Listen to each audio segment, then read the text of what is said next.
Hello guys, yan. Welcome back na naman sa ating channel guys. Ngayon is nagsiselebrate tayo sa ating New Year.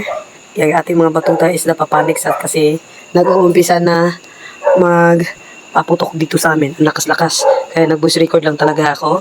Kaya naririnig nyo pa rin yung mga ingay ng aso ko na si Chuchay. Sobrang ingay ng aso. Yan. Tapos itong boses ko is malat na. Kasi sa galing kasi ako sa lagnat. Kaya ganito yung boses ko at may ubo din ako. Yung mga malalaki kong aso sa labas, yung mga jakhan ko at saka standard Dachshund is pinasok ko muna sa loob para hindi sila magpanik kasi nakita ko yung mga aso ko sa parking, nagpapanik sila kaya nilabas pinasok ko sa loob para hindi sila makikita ko lang kung safe sila kaya yung mga aso ko ayan nandito na sa loob ng kwarto talaga at saka sa sala yung lahat ng aso ko. Kasi mainiwan kasi ako sa parking para pangbantay talaga ng bahay. So, ito yung mga kaganapan talaga pag uros talaga ng New Year. Tayo naman siguro lahat ng mga may mga aso.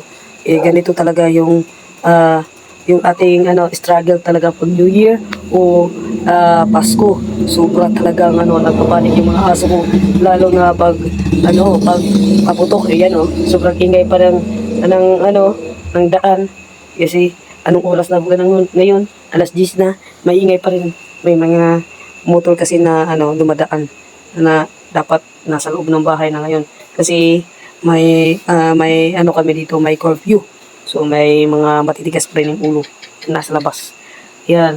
Sobrang na ngayon, sobrang hindi na wala nang medyo paputok ngayon kasi tapos na kaninang madaling araw. So ngayon yan ang ating kaganapan yung pag-uras talaga yan Yan si Carol nangupa na. Dito rin si Carol. Hindi nag-iisip. Si Carol, yan po si Cassie, buntis na po siya. Yan pinasok ko sa loob. Yan malaki na rin po tiyan Cassie. Diyan kaya abangan natin yung ganyang mga papis din naman. Yan ang mama ni Ash at Ashley Ali. Yan po ang mama niya. Kayo buntis na naman siya.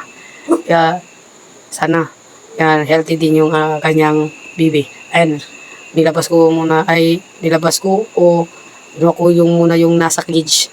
Kaya para mahag namin. Kasi yung buntis ko, gusto niya magpalambing sa kanyang daddy. Ayan, yung kaganapan talaga. Nilagyan ko sila ng dinamitan ko sila para maganda naman sila tingnan bagong tuig para sa amin, New Year. Ayan, may mga damit sila. Ayan, yung buntis ko. Diyos ko. Ito talaga yung struggle ng mga foreman and dad. Oras talaga ng New Year, yung mga aso natin nagpapanik. Tayo naman, dapat hindi tayo nagpapanik kasi dapat alam natin kung paano sila ma-relax, makalma sa mga paputok. Ayan, yun ang mga last ups ko naman, hindi sila takot sa paputok. Ang takot lang talaga sa paputok si Cindy. Ayan, yung buntis, hindi yan takot sa paputok, Diyos ko. Pag may putok yan, lalabas yan. Yan.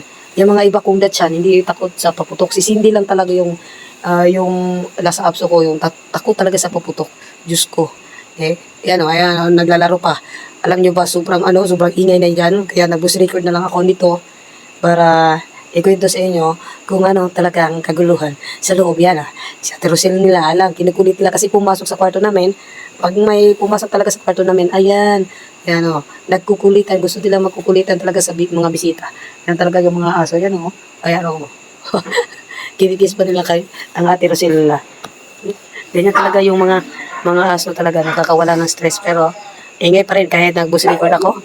Diyos ko, nandito si Kuy Kuy sa likod ko. Sobrang ingay. Kasi iba kasi yung busis ko. Ayan nag-iingay pa rin. Psst! Kuy! Diyos ko naman. Ay, nako. Yan talaga yung buhay ng foreman and dad. Pero happy ako. Ayan, malaki na tiyan kasi gusto na mag-kiss ka ng ate Rosil niya. Diyos ko, sobra talagang lambing siya kasi. Namimiss ko talaga siya. Hindi ko yan hindi ko yan pinalabas kasi pag may pumasok sa amin, sobrang ingay niya, baka makunan siya. Kaya nilagay ko muna siya sa cage. Kaya yan sobrang namimiss niya. Yan magaganyan siya, baka makunan siya Ayan, ipapasok ko yan pagkatapos ng mga paputok. Yun, pinapasok ko yun. Kaya sa mga dog lover dyan, mga katulad kong mga foreman and dad, Yan ang ating mga struggle dyan ha. Yun. Ating juntis. Yan. Juntis po natin yan. Nagpapalambing sa daddy niya. Diyos ko. Yung ating mga ibang batuta na naman, oh. Ayan, sobrang kulit yung amiga. Yan, oh. Si Cassie po yan, buntis si Cassie. Yan po yung ating Carol. At yan, oh. Yan, takot sa paputok si Cindy. Sobrang, ayan, isa, oh. Takot din yan sa paputok. Yung ko, bakit takot yan sa paputok? Yung mama niya, hindi naman takot. Yung iba, oh, hindi takot sa paputok. Yan, oh, naglalaro pa. Diyos ko, sobrang inay na. Kaya sa mga katulad kong mga, dog lover, yan, naranasan nyo na to. Katulad ko. Ito ang, Koy! O, di ba? Nag-voice record ko ang ingay Koy dito. Ingay mo ha, ingay mo. Sobrang ingay niya. Voice record na nga ako, nag-iingay pa. Yeah guys, hanggang dito na lang yung aking, guys, ayan pala.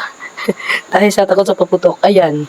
Pumatong na naman si Ashley sa dibdib ko. Yan talaga hilig niya, guys. Kahit makahiga ako, kahit sino sa amin, gusto na talaga niya, dyan siya matulog. Kung hindi man sa may kilikili ko, ayan, dyan talaga siya matulog. Diyos ko, nakakamiss talaga si Ashley. Ay, natutulog ako kasi inaantok lang ako niyan. Yung dami kasing ginagawa. Yan guys, hanggang dito na lang po yung aking video. Kaya sana naman i-subscribe nyo yung ating YouTube channel. Yan po yung ating YouTube channel, Just and Girl TV. At saka yung ating page naman, follow and like and share and comment sa ating video. Bye-bye!